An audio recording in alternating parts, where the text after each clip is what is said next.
Bapak Ibu Saudara yang ada di kontekstual Bible Reading pagi hari ini, kita bersyukur pagi hari ini kita boleh melanjutkan pembacaan kita yang diambil dari Hakim-Hakim 15 ayat 1 sampai 20. Hakim-Hakim pasal 15. Beberapa waktu kemudian, dalam musim menuai gandum, pergilah Simson mengunjungi istrinya dengan membawa seekor anak kambing, serta berkata, "Aku mau ke kamar mendapatkan istriku." Tetapi ayah perempuan itu tidak membiarkan dia masuk. Kata ayah perempuan itu, "Aku telah menyangka bahwa engkau benci sama sekali kepadanya. Sebab itu aku memberikannya kepada kawanmu. Bukankah adiknya lebih cantik daripadanya? Baiklah kau ambil itu bagimu sebagai gantinya." Lalu kata Simson kepadanya, "Sekali ini aku tidak bersalah terhadap orang Filistin apabila aku mendatangkan celaka kepada mereka." Maka pergilah Simson, ditangkapnya 300 anjing hutan, diambilnya obor, diikatnya ekor dengan ekor, dan ditaruhnya sebuah obor di antara tiap-tiap 2 ekor. Kemudian dinyalakanlah obor itu dan dilepaskannya anjing-anjing hutan itu ke gandum yang belum dituai kepunyaan orang Filistin, sehingga terbakarlah tumpukan-tumpukan gandum dan gandum yang belum dituai dan kebun-kebun pohon zaitun. Berkatalah orang Filistin, "Siapakah yang melakukan ini?" Orang menjawab, "Simson menantu orang Timna itu, sebab orang itu telah mengambil istri Simson dan memberikannya kepada kawannya." Kemudian pergilah orang Filistin ke sana dan membakar perempuan itu beserta ayahnya. Lalu berkatalah Simson kepada mereka, "Jika kamu berbuat demikian, sesungguhnya aku tak akan berhenti sebelum aku membalaskannya kepada kamu." Dan dengan pukulan yang hebat, ia meremukkan tulang-tulang mereka. Lalu pergilah ia dan tinggal dalam gua di bukit batu Etam. Lalu majulah orang Filistin dan berkemah di daerah Yehuda serta memencar ke Lehi. Berkatalah orang-orang Yehuda, "Mengapa kamu maju menyerang kami?" Lalu jawab mereka, "Kami maju untuk mengikat Simson dan memperlakukan dia seperti dia memperlakukan kami." Kemudian turunlah 3.000 orang dari suku Yehuda ke gua di gunung batu Etam dan berkata kepada Simson, "Tidakkah kau ketahui bahwa orang Filistin berkuasa atas kita? Apakah juga yang telah kau perbuat terhadap kami?" Tetapi jawabnya kepada mereka, "Seperti mereka memperlakukan aku, demikianlah aku memperlakukan mereka." Kata mereka kepadanya, "Kami datang ke sini untuk mengikat dan menyerahkan engkau ke dalam tangan orang Filistin." Tapi jawab Simson kepada mereka, "Bersumpahlah kepadaku bahwa kamu sendiri tidak akan menyerang aku." Lalu kata mereka kepadanya, "Tidak, kami hanya mau mengikat engkau dan menyerahkan engkau ke dalam tangan mereka, tetapi membunuh engkau kami tidak mau." Maka mereka mengikat dia dengan 2 tali baru dan membawa dia dari bukit batu itu.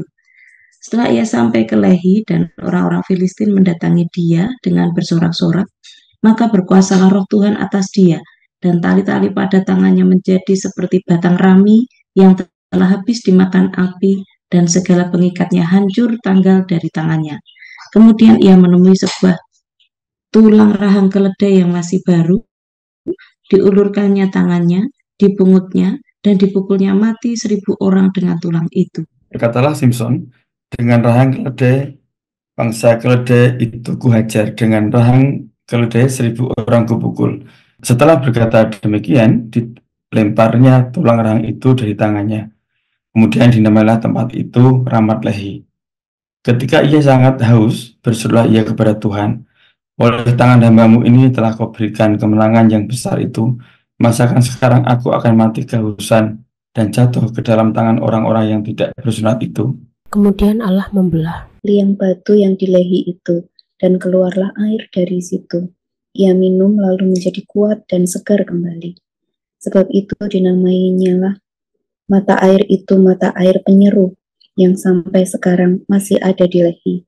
Ia memerintah sebagai hakim atas orang Israel dalam zaman orang Filistin 20 tahun lamanya. Dari Hakim-Hakim pasal 15 ayat 1 sampai 20. Nah, kita lihat bahwa sebelum ayat 1 itu di pasal 4 ayat 19 dan 20 dikatakan demikian, Maka berkuasalah roh Tuhan atas dia. Lalu pergilah ia ke Askelon dan dibunuhnya 30 orang di sana.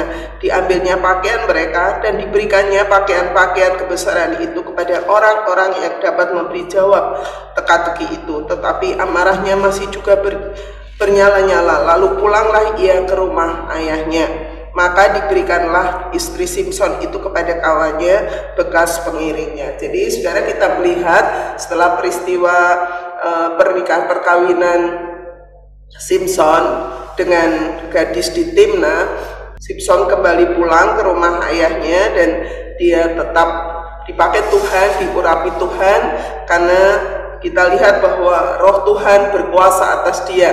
Kita melihat mulai dari pasal yang ke-14 ayat yang ke-13, 14, 15 itu secara berulang dituliskan kata-kata dia disertai oleh roh Tuhan. Nah, di pasal 15 ayat yang pertama ini kita melihat beberapa waktu kemudian dalam musim menuai jelai, Simson kembali datang mengunjungi istrinya dengan membawa seekor anak kambing sebagai adat ya untuk pemberian gitu. Nah, dan di situ ketika dia masuk mau ke kamar mendapatkan istrinya, ayah mertuanya itu mengatakan bahwa istrinya sudah diserahkan kepada kawannya karena cukup lama Simson tidak datang menemui istrinya. Dan kita melihat ayat 2, kata ayah perempuan itu, aku telah menyangka bahwa engkau benci sama sekali kepadanya, sebab itu aku memberikan kepada kawanmu. Bukankah adiknya lebih cantik? Ya, dia menyodori pengganti istrinya yang sudah diserahkan ke kawannya itu menawarkan adik dari istri Simson. Dan ayat 3 dikatakan, lalu kata Simson kepadanya, sekali ini aku tidak bersalah terhadap orang Filistin apabila aku mendatangkan celaka kepada mereka. Memang di pasal 14 ayat yang keempat dikatakan, sebab memang Simson harus mencari gara-gara terhadap orang Filistin. Jadi memang sudah didesain bahwa memang Simson itu harus mencari gara-gara untuk bisa memerangi orang Filistin. Sehingga waktu itu karena dia kecewa, dia juga merasa marah dengan apa yang dilakukan oleh mertuanya, dia mengekspresikan kemarahannya di ayat yang keempat. Maka pergilah Simson, ditangkapnya 300 anjing hutan, diambilnya obor, diikat ekor dengan ekor, ditaruhnya sebuah obor di antara tiap-tiap 2 ekor. Jadi kita melihat kalau dalam tafsiran itu bukan anjing hutan tapi rubah-rubah ya. Dan biasa memang dipakai pada zaman Romawi itu untuk atraksi. Mereka biasanya diikat gitu ya, 2 rubah itu diikat kemudian dikasih obor. Dan kemarahan itu kemudian dia melakukan tindakan itu, dan ayat 5 dikatakan dinyalakannya obor dan dilepaskan anjing-anjing hutan itu, ditumpukan gandum dan gandum yang belum dituai dan kebun-kebun pohon zaitun. Nah, jadi pasti ludes saudara. Di situ dikatakan dengan obor itu semua terbakar persediaan makanan orang Filistin, baik gandum maupun juga gandum yang akan dituai, bahkan pohon-pohon zaitun merupakan kebutuhan pokok bangsa Filistin habis ya, sehingga menimbulkan kemarahan.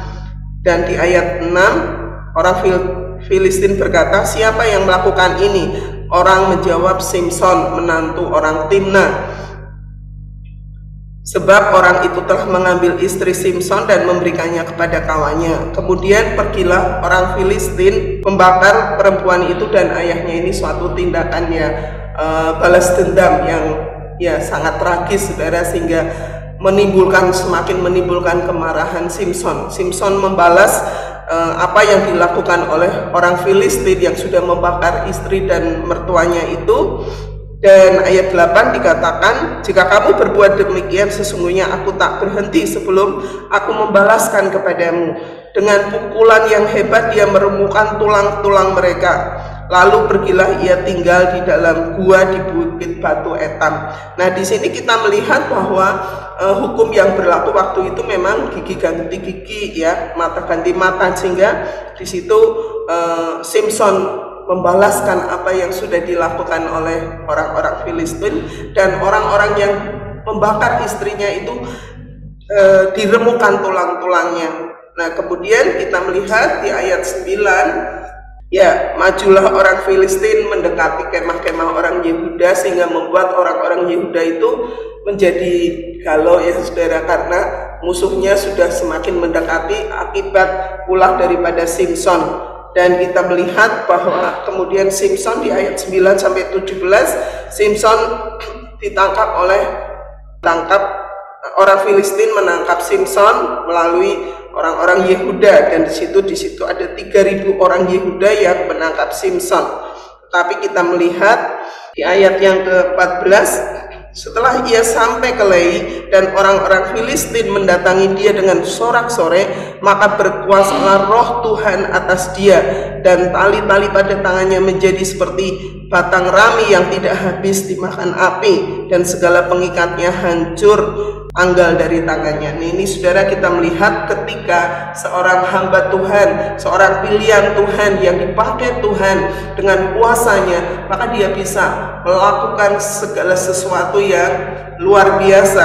Dia bisa di situ ya, kuasa Tuhan yang extraordinary ini membuat Simson yang tidak berdaya ini berkuasa, ada kekuatan kembali. Bahkan di situ dikatakan ketika dia diikat dengan 2 tali yang baru, maka ikatan itu menjadi lepas, menjadi leleh seperti biji rami, seperti lenan begitu ya, yang hancur. Sehingga ini satu hal yang luar biasa yang didemonstrasikan Tuhan melalui kuasanya kepada Simson ketika orang Filistin merasa menang karena sudah bisa menangkap Simson yang sering membuat ulah terhadap orang Filistin, yang sering membuat orang Filistin menjadi terdesak, menjadi tidak berdaya. Nah, tetapi kita melihat ketika roh Tuhan bekerja, maka Tuhan memberikan kekuatan yang extraordinary kepada Simson. Simson dalam keadaan tidak berdaya diikat, dan ikatan itu menjadi hancur. Kemudian dia ya, senjatanya cuma tulang rahang keledai, tapi dengan tulang rahang keledai dia bisa mematikan 1.000 orang yang ada pada waktu itu. Sehingga setelah apa yang dilakukan oleh Simson ini, ya, dia menyanyikan pujian, dan dia mengatakan demikian, dengan rahang keledai bangsa keledai itu kuhajar, dengan rahang keledai 1.000 orang kupukul. Ya, jadi ya cukup banyak ini ya, 1.000 orang hanya dengan 1 tulang keledai yang dia pegang. Dan kita melihat bahwa setelah peristiwa dia membunuh 1.000 orang Filistin dengan rahang keledai ini, maka nama tempat itu disebut Rahmat Lehi ya, anugerah di Lehi atas apa yang dilakukan oleh Simson saat Simson ditangkap. Kemudian pada saat itu dia kehausan, dan dia berseru kepada Tuhan, berseru kepada Allah Yahweh. Di situ dikatakan, oleh tangan hambamu ini telah kau berikan kemenangan yang besar. Masakan sekarang aku akan mati kehausan dan jatuh ke dalam tangan orang yang tidak bersunat ini. Nah, saudara, dalam keadaan terdesak, Allah yang sudah mengutus Simson untuk memerangi bangsa Filistin yang menindas bangsa Israel, Allah mendengar, Allah peduli ya, dan Allah tidak membiarkan orang-orang pilihannya ini ada dalam ketidakberdayaan dan dipermalukan oleh musuh-musuhnya. Dan saat itu juga Tuhan melakukan keajaiban yang besar atas seruan Simson. Lalu ayat 19 dikatakan, kemudian Allah membelah liang batu yang di Lehi, dan keluarlah air dari situ. Ia minum lalu menjadi kuat dan segar kembali. Sebab itu dinamanya mata air penyeru yang sampai sekarang masih ada di Lehi. Jadi peristiwa tentang Simson ini ya merupakan fakta sejarah yang sampai saat ini bekas gitu ya, bekas tempat di mana Tuhan membelah batu itu di Lehi ini masih ada sampai saat itu ya. Jadi berarti apa yang dikatakan oleh firman Tuhan itu objektif, ada dalam sejarah dan dibuktikan oleh sejarah otentik. Nah, saudara, kita melihat bahwa melalui peristiwa itu maka tempat itu disebut mata air penyeru. Nah, saudara, kita melihat ada satu hal yang menarik ya, yang bisa saya baca di sini, yaitu ketika dia minum air itu, air yang dari Tuhan, maka dia menjadi kuat dan segar kembali.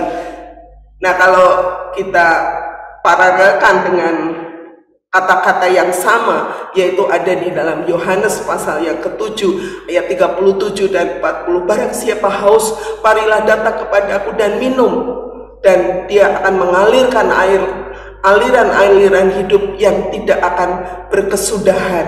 Jadi saudara, ada kaitannya dengan Yohanes 17 ketika kita melihat ketika Simson dalam keadaan tidak berdaya, dia berseru kepada Tuhan, Tuhan memberikan pertolongan, Tuhan memberikan air yang menyegarkan dia, yang membuat dia kuat kembali. Ini ya sama seperti yang dikatakan paralel dengan Yohanes pasal yang ke-7 ayat 37 dan 40, yaitu Roh Kudus memberikan kekuatan. Kalau kita bicara tentang Roh Tuhan yang secara berulang disebut di pasal 13, pasal 14, pasal 15, berarti ada kuasa Roh Kudus yang menyertai para hamba-hamba Tuhan yang melaksanakan perintahnya, dan Roh Kudus itu memberikan kekuatan, kesegaran saat hamba-hamba Tuhan, para orang-orang yang dipanggil oleh Tuhan untuk melakukan pekerjaan Tuhan, dia disertai dan diberikan kekuatan yang terus-menerus daripada Tuhan. Dan saudara, kita melihat di situ di ayat yang ke-20 dituliskan, ia memerintah sebagai hakim atas orang Israel dalam zaman orang Filistin 20 tahun lamanya. Jadi Simson menjadi hakim di Israel, khususnya di wilayah Filistin itu 20 tahun. Nah, saudara, kita melihat bahwa rahasia kekuatan daripada Simson bukan terletak kepada kekuatan fisiknya, kebesaran fisiknya, atau kekuatan di rambutnya, tetapi Tuhan, karena Roh Tuhan. Nah, oleh sebab itu kita melihat sekalipun Simson di dalam melaksanakan rencana Allah, dia mengalami banyak tantangan, banyak kesulitan, bahkan dibuat tidak berdaya. Tapi di saat tidak berdaya, Roh Tuhan bekerja atas dia saat dia membutuhkan air itu, yaitu kuasa Roh Kudus yang diibaratkan seperti air yang mengalir, memberikan kekuatan, semangat. Dan kita percaya bahwa firman Tuhan itu ya dan amin. Kuasa Roh Kudus itulah yang memberikan pertolongan, kekuatan kepada hamba-hamba Tuhan yang diutusnya untuk menyertai, bahkan memberikan pertolongan, mengurapi dia. Nah, saudara, mari kita terus bersandar kepada kuasa Roh Kudus, kuasa Tuhan yang sudah menyertai Simson, akan menyertai kita juga di dalam setiap langkah hidup kita. Oleh sebab itu kita bersyukur kalau firman Tuhan mengingatkan kita bahwa Tuhan memanggil orang-orang yang dipilihnya untuk melaksanakan rencananya dan memperlengkapi dengan kuasanya dan menyertai dia, menolong kita di dalam segala kelemahan. Itulah amanat teks pagi hari ini. Allah ya memakai orang-orang pilihannya untuk melaksanakan amanatnya, rencananya yang agung untuk memberitakan Injil Yesus Kristus, untuk menjadi penyelamat seperti Simson menjadi penyelamat atas orang Israel yang dikuasai orang Filistin. Dan Roh Tuhan menyertai setiap orang-orang pilihannya, bahkan mengurapi dengan kuasanya, kuasa Tuhan, kuasa Roh Allah, kuasa Roh Kristus, kuasa Roh Kudus yang extraordinary. Dan akhirnya saudara, apakah saya mau melaksanakan rencananya Tuhan yang mulia, dan apakah saya yakin selalu disertai, diurapi Roh Kudus di dalam melaksanakan panggilannya, melaksanakan amanat agungnya, dan di dalam kelemahan, kesulitan kita bersandar kepada Dia. Tuhan memberkati. Kita akan pujikan Datang Roh Kudus, Kau Kurindu.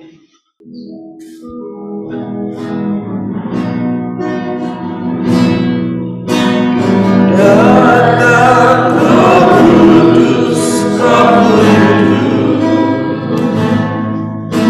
dengan minyak yang baru murah itu, mengalir peduliku, mengalir pulihkanku, kuasa-Mu bebaskan hidupku. Datang Roh Kudus, Kau kurindu, dengan minyak yang baru murah itu, mengalir peduliku, mengalir pulihkanku, kuasa-Mu bebaskan hidupku. Satu yang beriku bersekutu denganmu, bawaku lebih lagi, tinggal di dalam-Mu, nikmati hadirat-Mu, jamalah seluruh hidup. Kuasa-Mu mengubah hidupku. Satu yang beriku bersekutu denganmu, bawaku lebih lagi, tinggal di dalam-Mu, nikmati hadirat-Mu, jamalah seluruh hidup. Kuasa-Mu mengubah hidup, kuasa-Mu mengubah hidup. Haleluya. Biarlah pagi ini kita bersyukur bersama-sama kalau kita ada di dalam rencana Tuhan, menjadi orang-orang pilihan yang mau dipakai Tuhan melaksanakan amanatnya. Kita mau bersyukur dan kita terus berdoa untuk pemimpin-pemimpin yang baru. Kita berdoa bersyukur bersama-sama di dalam nama Tuhan Yesus. Kami mengucap syukur Tuhan kalau kami satu persatu ada di dalam rencana Tuhan. Kami ada di dalam Yesus dan kami mau taat untuk menjadi orang-orang pilihan Tuhan yang melaksanakan amanat Yesus, yang melakukan kehendak perintah Tuhan. Kami terus berdoa Tuhan, pimpin kami, terus sertai kami, Roh Kudus menyertai kami, setiap pribadi di dalam nama Tuhan Yesus. Tuhan memberkati semuanya. Haleluya, haleluya.